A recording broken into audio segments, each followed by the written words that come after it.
Pinaniniwalaan namang patay na ang nawawalang Pilipinong tripulante na sakay po ng MV Tutor na inatake ng grupong Houthi sa Red Sea ayon yan sa US National Security Council. Pero ayaw pa yang kumpirmahin ng ating Department of Foreign Affairs. Yan ang pampagising na balita ni Camille Samonte. Purong terorismo, yan ang tinawag ng Amerika sa pag-atake ng grupong Houthi sa barkong MV Tutor sa Red Sea noong isang linggo. Kinondena ng Amerika ang pag-atake sa barko na galing Russia at paputasan ng Egypt. Sa press conference sa White House, kinumpirma ng Amerika, patay na ang tripulanteng Pinoy na unang sinabi ng Department of Migrant Workers na nawawala.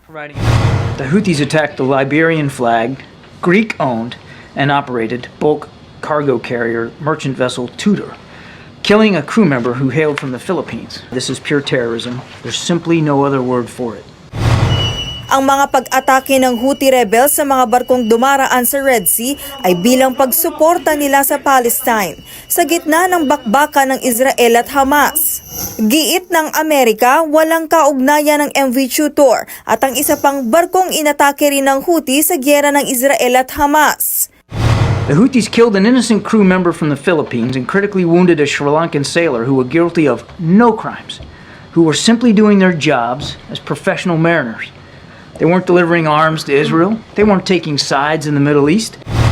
Pero ayaw pang kumpirmahin ng gobyerno ng Pilipinas ang report ng Amerika na patay na ang Pinoy crew ng MV Tutor. We cannot confirm yet yung status ng Pinoy na seafarer na nawawala. The search operations will be undertaken once nasa safe port na yung vessel. Pero kausap na ng OWA at ng DMW yung family ng missing seafarer natin, and we are continuously providing all the support and help na kinakailangan po nila.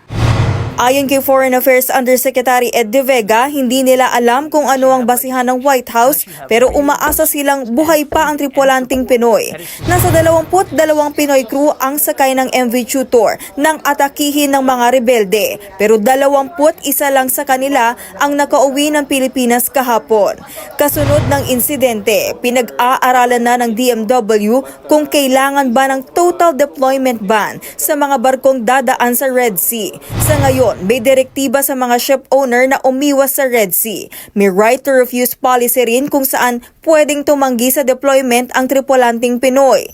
Para kay Senator Amy Marcos, dapat munang suspendihin ang pag-deploy ng mga Pinoy seafarers sa mga peligrosong lugar. Kahit kapit sila sa patalim para maghanap buhay, palagay ko wag naman na suicide mission ang gagawin. Kailangan awatin natin kung talagang nasa mapanganib na lugar.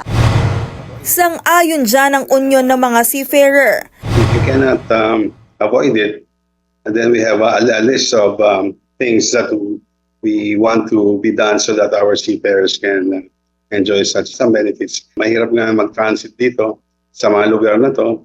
Minsan ay kailangan talaga para, especially for trade. But I think most ship owners or ship managers would rather go around and go to the longer route just to avoid these incidents. Nagbabalita mula sa Frontline, Camille Samonte, News 5.